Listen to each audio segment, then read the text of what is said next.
আলবি একটা অসভ্য ছেলে, আমার মেয়েকে মেরে ফেলছে। আগে জানতাম না, আগে মনে করতাম সে ভালো, আমার মেয়ে প্রকাশ করে নাই তার সংসার টিকানোর জন্য। আমার মেয়েকে তিলে তিলে ক্ষয় করেছে, আমার মেয়েকে তিলে তিলে ক্ষয় করেছে আলবির মা আমার তিলে তিলে আমার মেয়েকে ক্ষয় করেছে। ছোট পর্দার জনপ্রিয় অভিনেতা জাহের আলভির স্ত্রী ইফরা ইবনাত ইকরা আত্মহত্যা করেছেন। এই খবরে স্তম্ভিত বাকরুদ্ধ সবাই। সবুজ অঙ্গনে শোকের ছায়া নেমে এসেছে।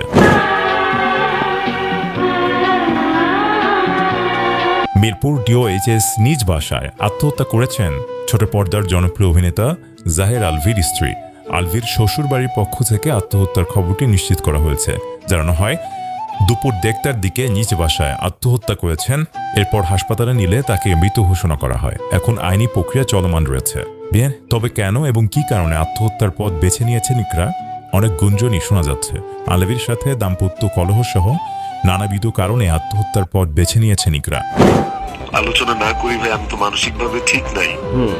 ভাইয়া আমি শুটিং এ আছি, আমি শুটিং এর আসছিলাম দেশের বাইরে। আপনি আমাকে যদি এতটুকু হেল্প করেন যে আপনার যারা সার্কেল আছে তাদেরকে আমার একটু অনুরোধ করেন যে এটা করিস না ভাই, আর একটা ছেলে আছে বাচ্চা। আলভি এই মুহূর্তে নেপালে অবস্থান করছেন, যে কারণে সন্দেহ আরো ঘনীভূত হচ্ছে। স্ত্রী আত্মহত্যার খবর জানানো হলে আলভি মুঠোফোনে বলেন এই বিষয়ে কিছু বলার মতো অবস্থাতে তিনি নেই। কেন ইকরা এমন পথ বেছে নিয়েছেন তিনি কিছুই বুঝতে পারছেন না। স্ত্রীর আত্মহত্যার বিষয়ে তিনি এখনো মুখ খুলেননি। 2010 সালে ইকরাকে পাল্লে নিয়ে বিয়ে করেছিলেন অভিনেতা আলভি। সে সময় তাদের বিয়ে ইকরার পরিবার মেনে নেয়নি। 14 বছর এই বিয়ের খবর গোপন রেখেই মিডিয়াতে কাজ করেছেন আলভি। আলভি ইকরার সংসারে একটি পুত্র সন্তান আছে, নাম রিজিক। সোশ্যাল মিডিয়ায় আলভি ইকরার বেশ পরিচিতি রয়েছে। তাদের ভিডিও নিয়মিতই দেখেন নেটিজেনরা। তবে ভিডিওতে দুজনের খুনসুটি ভালোবাসা দেখা যেত। তাই হঠাৎ করে ইকরার মৃত্যুর খবর শুনে বাকরুদ্ধ স্তম্ভিত নেটিজেনরা। আলভির অনেক অপকর্ম বেরিয়ে আসবে, সময়ের অপেক্ষা শুধুমাত্র। শ্বশুরবাড়ি থেকে আলভিকেই দোষারোপ করা হচ্ছে। আলবি একটা অসভ্য ছেলে, আমার মেয়েকে মেরে ফেলছে। আগে জানতাম না, আগে মনে করতাম সে ভালো, আমার মেয়ে প্রকাশ করে নাই তার সংসার টিকানোর জন্য। সে সংসার টিকানোর জন্য সে প্রকাশ করে নাই। আলবি আমি প্রথম মানি নাই, পরে মানছি। ওর মার কাছে আমি আমার মেয়েকে ভিক্ষা চাইছি যে আলবি আমার মেয়ে যখন জাহাঙ্গীরনগর বিশ্ববিদ্যালয়ে চান্স পেলো তখন আলবি একটা প্রাইভেট ইউনিভার্সিটিতে ভর্তি। আমি বললাম যে আলবিকে আমি মেয়েকে বিয়ে দিব না। তার মাকে বলছি যে মা ভাবি আপা আপনি আমার মেয়েকে ভিক্ষা দেন, আমার মেয়েকে ভিক্ষা দেন, আমি আপনার ছেলের কাছে বিয়ে দিব না। আলবির মা মানে নাই। আলবির মা আলবি সহ একটা যোগসূত্র করে আমার মেয়েকে তারা নিয়ে চলে গেছে, নিয়ে তারা বিয়ে করেছে। মেয়ে তখন আমার ইন্টারমিডিয়েট ফার্স্ট ইয়ার পরে অনার্স ফার্স্ট ইয়ার। তারপরে মাইনে নিচ্ছি, কি করবো, একটা সন্তান আমার। তারপরে আমার সংসার, আমি চাইছি যে সংসার করুক ছেলে।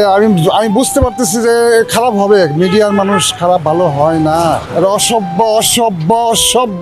আমি আর কি বলবো ভাই বাবা, আমি এর বিচার চাই, আমি এর সুষ্ঠু বিচার চাই। আলবি কেন আর একটা মেয়ে নিয়ে, আমার মেয়ে সামনে স্ট্যাটাস দিছে নেপাল থেকে, সেই নেপাল থেকে আমার মেয়ে দেখাইছে। আমার মেয়ে মানুষ এমনি সে নিজেকে অপরাধী মনে করছে আমাদের কাছে। আলবি নিয়ে অনেক তার গর্ব ছিল।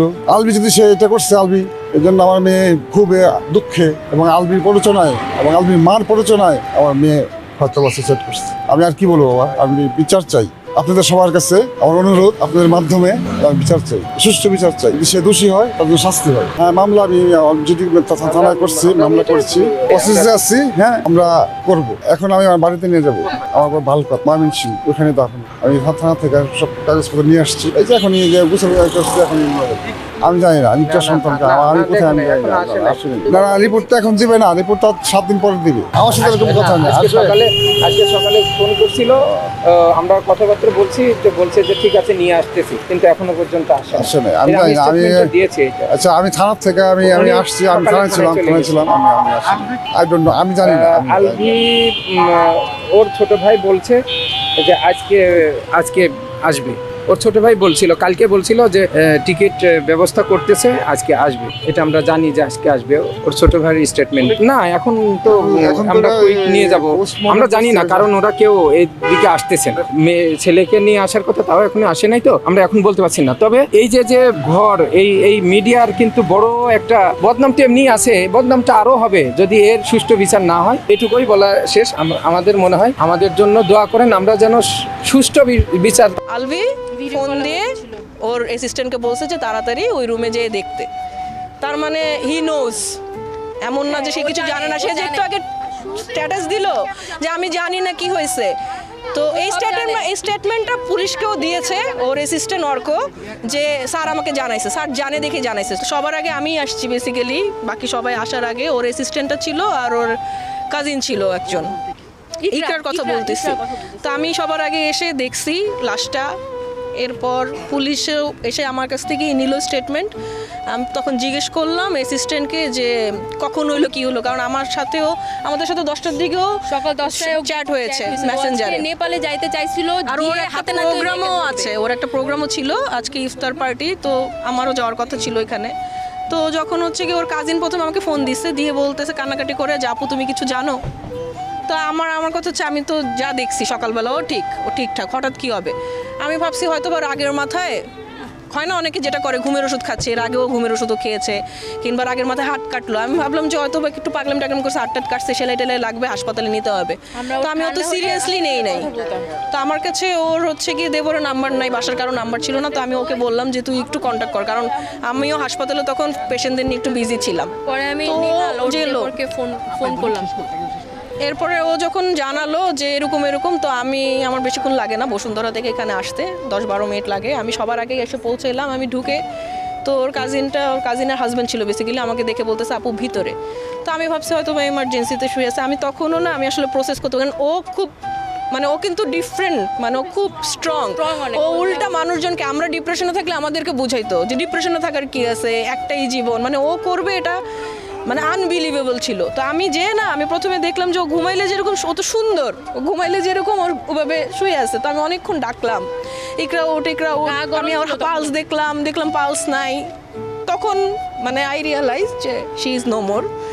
যাই হোক, তো এটা পরে আমি অ্যাসিস্ট্যান্টকে যখন জিজ্ঞেস করলাম, অ্যাসিস্ট্যান্ট আমি মাঝখানে কিছু জানি না কি হয়েছে, অ্যাসিস্ট্যান্ট বললো যে ওকে আমি জিজ্ঞেস করছি যে তোমাকে কে জানাইছে, বলে আমি ঢুকতে অলরেডি ঝুলে গেছে। আমি তোমাকে কে জানাইছে? তুমি তো এমনি জানো নাই, নিশ্চয়ই ওকে কেউ জানাইছে, নাহলে ও পাশের রুম থেকে কিভাবে জানবে যে ও ঝুলে গেছে? তো বলতেছে আমাকে স্যার ফোন দিয়ে জানাইছে, আলভির কথা বলতেছে। যে আমি বলছি কি জানাইছে? বলে স্যার ফোন দিয়ে আমাকে বলছে যে তোমার ম্যাডাম হচ্ছে পাগলামি করতেছে, তুমি তাড়াতাড়ি ওই রুমে যাও।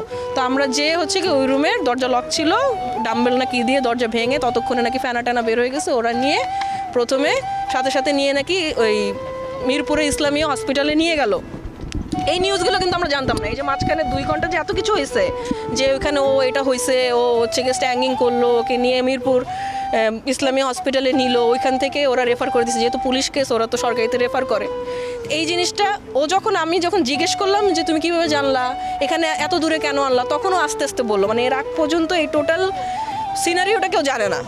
পরে আমি বুঝলাম যে ও আসলে বেসিক্যালি ওর হাজব্যান্ডের সাথে কথা বলতেছিল, ফোনে কথা বলা অবস্থায় নিশ্চয়ই এরকম কিছু করতেছিল। এই জন্যই আলভি ফোন দিয়ে ওর অ্যাসিস্ট্যান্টকে বলছে যে তাড়াতাড়ি ওই রুমে যেয়ে দেখতে। তার মানে হি নোজ, এমন না যে সে কিছু জানে না। সে যে একটু আগে স্ট্যাটাস দিল যে আমি জানি না কি হয়েছে। তো এই স্টেটমেন্টটা পুলিশকেও দিয়েছে ওর অ্যাসিস্ট্যান্ট অর্ক, যে স্যার আমাকে জানাইছে, স্যার জানে দেখে জানাইছে। তো যে ও লিখলো আমি জানি না কেন, আমার কিছু বলার নেই স্ট্যাটাসের উপরে, বাট হি নোজ এভরিথিং। আমি আন্টিকে ফোন দিয়েছিলাম, কারণ আমি চাচ্ছিলাম যে যেহেতু ইকরার বডি নীল হয়ে যাচ্ছে, যেটা হয় নর্মালি ডেডের পর, তো আমি চাচ্ছিলাম বাচ্চা মানুষ মাটাকে একবার দেখুক, ছোট মানুষ, যে যতক্ষণ চেহারা ঠিক আছে ততক্ষণে দেখুক। তো আমি এই জন্য ফোন দিচ্ছি। আমি দিয়ে বলছি আন্টি একটু রিজিককে নিয়ে আসেন। পরে বলতেছে আমাকে তো মানা করতেছে ওর বাবা। আমি বলছি আন্টি আপনিও একটু আসেন, নাহলে জিনিসটা খারাপ দেখায়, তাই না? ছেলের বউ মারা গেছে, জিনিসটা খারাপ দেখায়, আপনিও আসেন, ওকে নিয়ে আসেন। যদি আপনি না আসতে পারেন ওকে নিয়ে, তাহলে আমাকে বলেন, আমি কাউকে পাঠাই বা আমরা কেউ এসে নিয়ে যাই। শুধু নেহাল, শুধু ওর দেবর আছে, জাহের আলভি ছোট ভাই আছে। প্রথম ইকরা অনেক স্ট্রং একটা মানুষ। আমি ওকে চিনি আজকে অনেক বছর। ও আমার বেস্ট ফ্রেন্ড, আমরা বেস্ট ফ্রেন্ড। ও কখনো এগুলা করার কথা না। ও এরকমই না, ও বরং অনেক ডিপ্রেশনে থাকা মানুষকে ও নিজে কাউন্সিল করে নর্মাল লাইফে আনছে। এরকম অনেক আছে। সুইসাইড ও কোনোদিন করার কথা না। কি মেয়েটার নাম? তিথির সাথে ওর রিলেশনশিপ আছে আছে আছে নাই এগুলো নিয়ে আজকে মোটামুটি 2-3 বছর যাবত এগুলো নিয়ে কথাবার্তা। তো ইকরা আগে থেকেই সন্দেহ করতো, বাট আলবি এটা প্রতিনিয়তই বলতো যে না আমরা just colleague. But recently Albi এটা স্বীকার করছে ইকরার কাছে যে আমি তোমার প্রতি আমার ফিলিংস নাই, আমার সাথে তিথির রিলেশন আছে, অ্যান্ড আমি তোমার সাথে আছি শুধুমাত্র রিজিকের জন্য, ওদের বাচ্চার নাম তিথির সাথে। সবই ইকরা শুনছে, অ্যান্ড ইকরা এগুলো নিয়ে কথাবার্তা, ইকরা এগুলো আমাদেরকে ফোন দিচ্ছে। আমাদের একটা গ্রুপ আছে যেখানে আমরা প্রতিনিয়ত কথা বলি, কানেক্টেড থাকি। ইকরা কান্নাকাটি করছে, আমরা ওরা বুঝাইছি। ইকরা রিসেন্টলি হচ্ছে আলবি শুটিং এ নেপালে গেছে, তিথিও গেছে, তিথিকে নিয়ে গেছে। আমরা স্পেসিফিক জানি না আজকে সকালে কি হয়েছে। গতকালকে আগের দিন ইকরা ফোন দিয়ে বলতেছে যে আমি ভিডিও কল করছিলাম, রিজিকের শরীরটা খারাপ, রিজিক ওর পাপার সাথে কথা বলতে চাই, ও ফোনটা পিক করতেছে না।